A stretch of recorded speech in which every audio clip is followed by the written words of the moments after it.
In today's episode, I lay more track, install the point motors, and test out the reversing loop.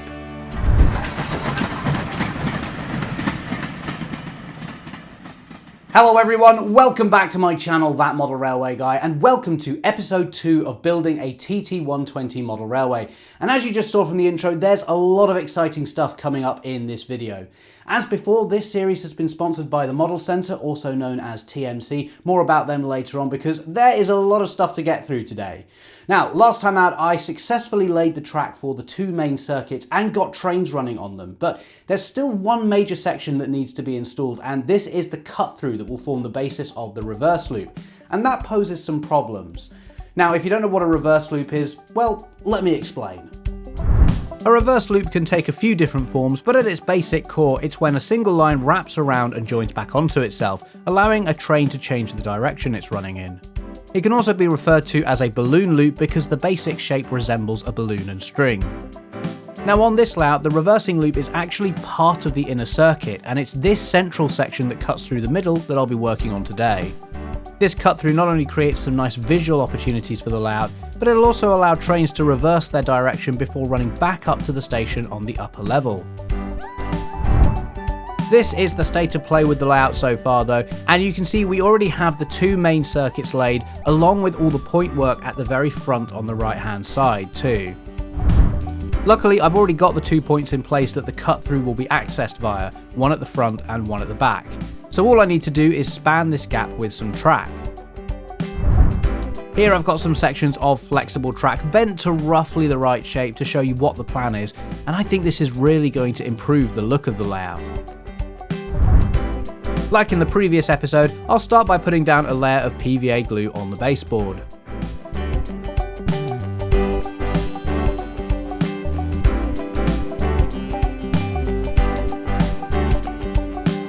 I then use 2mm cork to form the track bed like I have for the rest of the track.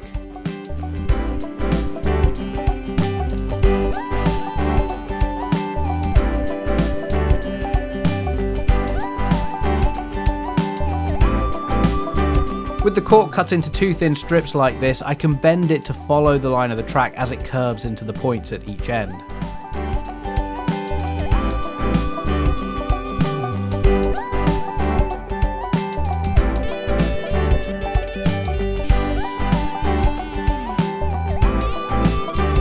This is then all weighted down and left to dry while I prepare the track.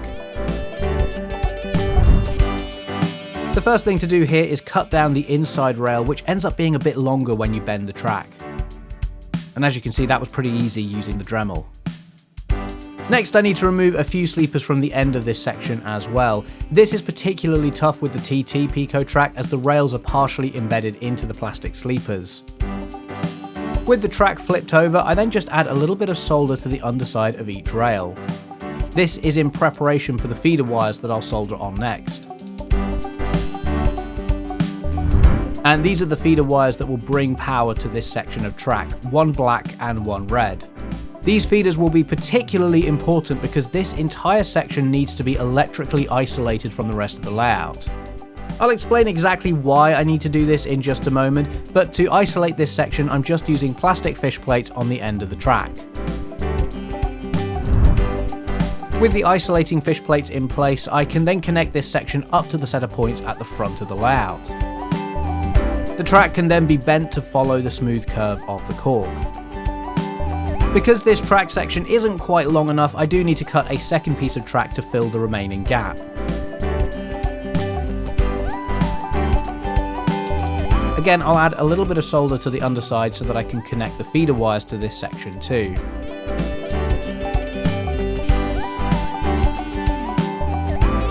I won't need to isolate this from the first section of track that I just laid though, and in fact you can see with it in place here, I'm actually going to add a little bit of solder to the joint itself just to reinforce that connection. I have however used the isolating fish plates when I've connected it up to the rear of the loop so that this whole cut through section is electrically isolated. The track can then be nailed down to fix it in place.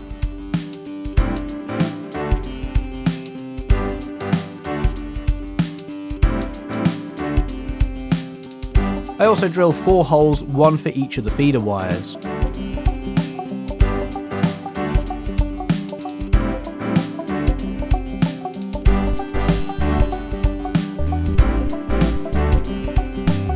These wires can then be pushed through the hole so that we can wire them up later on.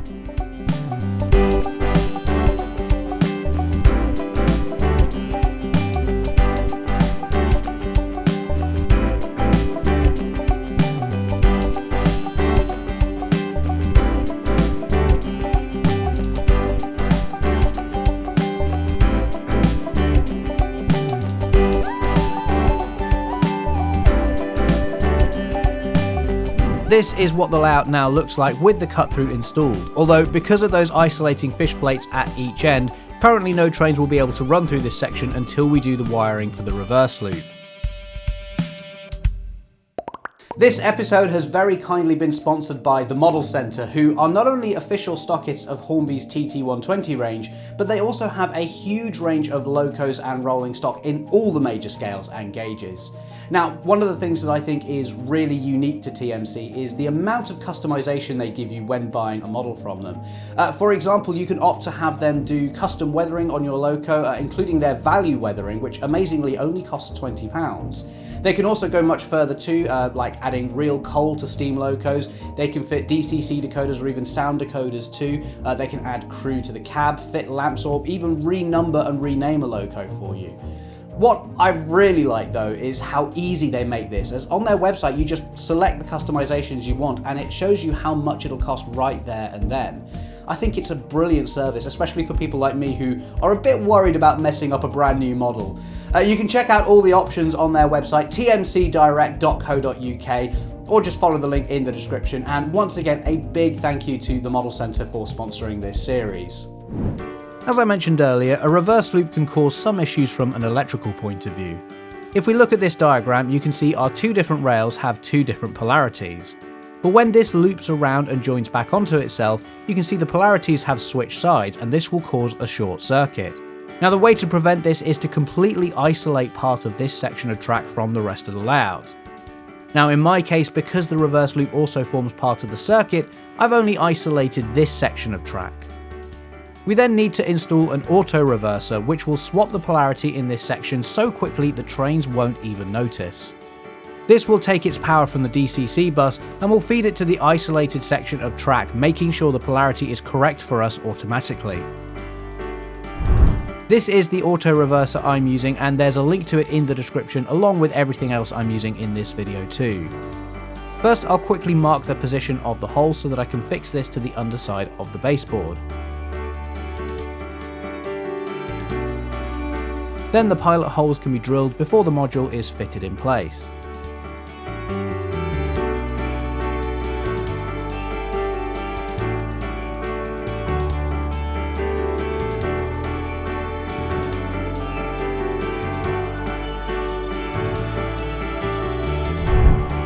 The feeder wires from the section of track I installed earlier can then be wired up to the output terminals on this module. Because I used plastic fish plates at each end of that section of track, it means that all the power for the cut-through section will come via this device.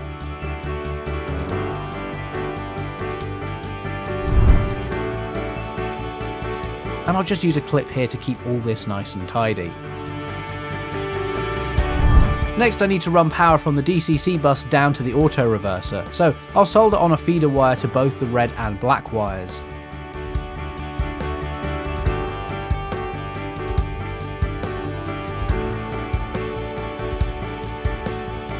I'll add insulation tape over the solder joins as well, just to prevent any accidental short circuits.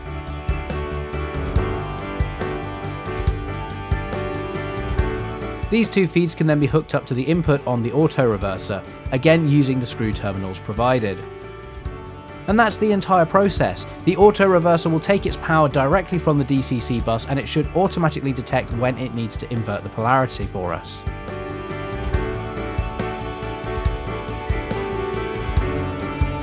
Finally, I'll add another clip just to keep all this tidy, and all being well, the cut-through section should now work when the board is back up the right way again. In the the last episode, I drilled a lot of holes under the points for the motors, but I haven't actually fitted them yet, so now seems like a good time. I'll be using seep point motors for this layout, specifically the PM1s, which allow me to change the polarity of the frog. Now, I do have a more in-depth video planned where I'll be going into more detail about how to wire up Peco's new Unifrog points, so this will just be a very quick rundown of the process. With the holes marked for the screw positions though, I can drill some pilot holes before fixing the motor in place.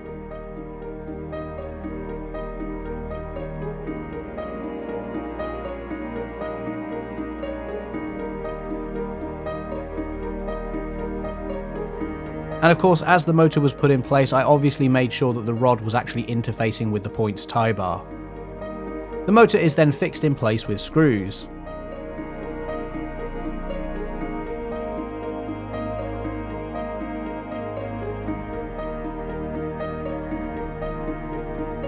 At the same time, I'm also going to attach a D-sub terminal block to the underside of the layout too.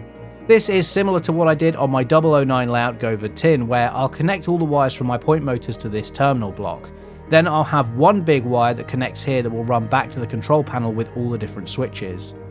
This way, if the layout ever needs to be moved, for example when it attends the Spa Valley Model Railway exhibition later this year, we won't have to plug in all the wires individually, we'll just have one big cable to hook up. I then connect all the different wires needed to operate the point motor.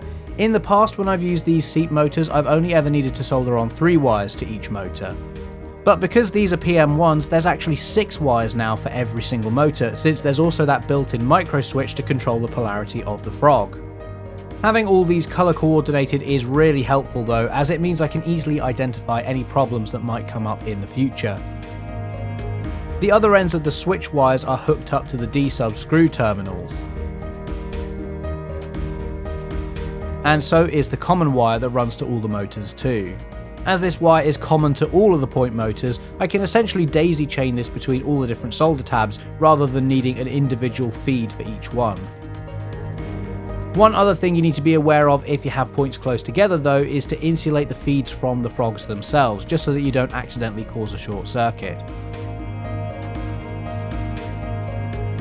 This is the final state of the wiring, and yes, it looks a bit of a mess, but essentially it's just the same 6 wires repeated each time for each point. Like I said, I'll be making a much more in-depth video on exactly how to wire up both the Unifrog points themselves and these motors for automatic switching of the frog, so stay tuned for that in the near future. Back on top of the layout, we can see that the rods from the point motors need to be cut down to a more reasonable height. The majority of this can easily be cut away with the Dremel, and then the excess is ground away to match the height of the tie bar. You do need to go slowly with this though, so that the heat generated doesn't melt the plastic.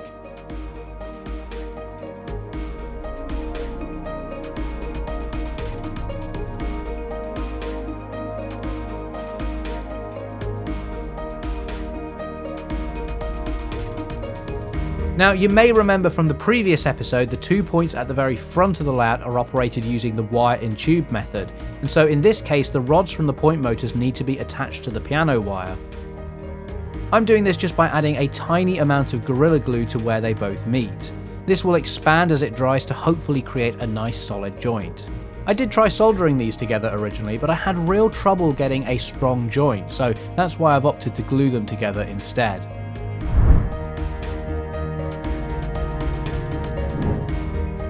A few hours later on though, you can see the glue has expanded, and as I operate the point motors, the wire moves back and forth. This in turn allows the points to switch, so that's a big success as far as I'm concerned.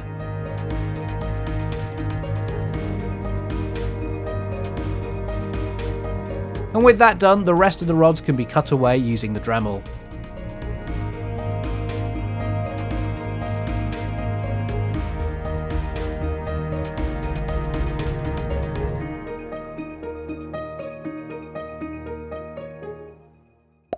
So I just want to take a really quick moment to say a big thank you to all the channel members who are watching this video, because honestly, without you guys, I wouldn't be able to make videos in the same way I do currently. I know we live in an age where we sort of expect everything on the internet to be free, and I get that, I really do. At the same time though, I also think that if you find something that you enjoy and you don't want it to go away, support the people behind it so they can keep making the thing that you like. Now, obviously with this channel, I want to make sure that those who do choose to support it in that way get some extra benefits. And that's why all of my channel members get early access to new videos and exclusive videos too. In fact, the next episode in this series is available for them to watch right now. So if you want to find out what happens next as well, hit the join button below this video or click the link that's down in the description. And hopefully I'll see you in the members area really soon. One last thing I want to do in this episode, now that I've got the motors in place, is to ballast the points. I'll start off by painting the sides of the rails first using Rail Match Sleeper Grime. Now, you don't have to use this particular paint, any brown will do, but personally I do like the colour and the matte finish of this particular paint. And for those of you that might be new here, the reason I do this is to get a more realistic look, since on the real railways the sides of the rails aren't shiny like this. It also has the benefit of making the rails look even finer, which is always a good thing. With the sides of the rails painted, you may remember that in the first episode I used double-sided tape to stick down the points. This makes ballasting really easy since I can just drop the ballast over the point and allow it to be held in place by the tape. And I wanted to do this sooner rather than later before the tape lost too much of its stickiness.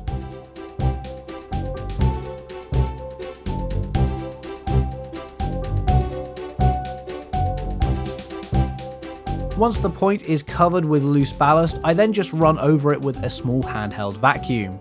This sucks up all of the excess that wasn't sitting on the tape, and hey presto, we now have a really nice neatly ballasted point which hasn't taken any time at all. I know ballasting and ballasting points in particular is something that worries a lot of people, so hopefully this technique will help some of you who are struggling out there.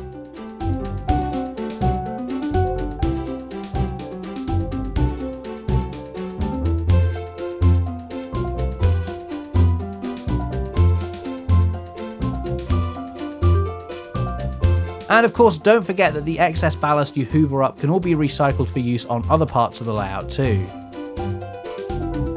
With the points now complete, I just want to quickly demonstrate how the frog on these points is now powered, and the best way I can think to do that is to run a short wheelbase loco like the Hornby Class 08 over the points.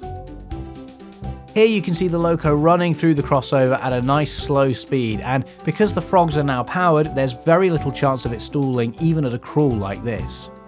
And just to confirm, this loco doesn't have a stay alive fitted, all I've done is add a bog standard decoder to the model, but that's it. And obviously having the frogs be live isn't such an issue for larger locos, but for smaller locos, especially in TT scale, this can really help make the layout run a lot more consistently. Speaking of larger locos, I've now got the A3 Nighthawk on the layout because it's finally time to test out the reverse loop. I've started it running on the outer loop, and here you can see I've set the crossover to allow it to pass to the inner loop. It'll then run round this inside loop until it gets to the back where the points are set to let it onto the new cut-through section.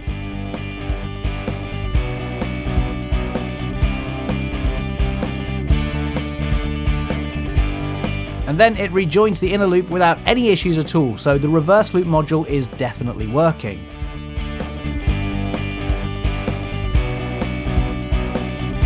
With the points flipped away from the cut through, the train can continue running round that inner loop.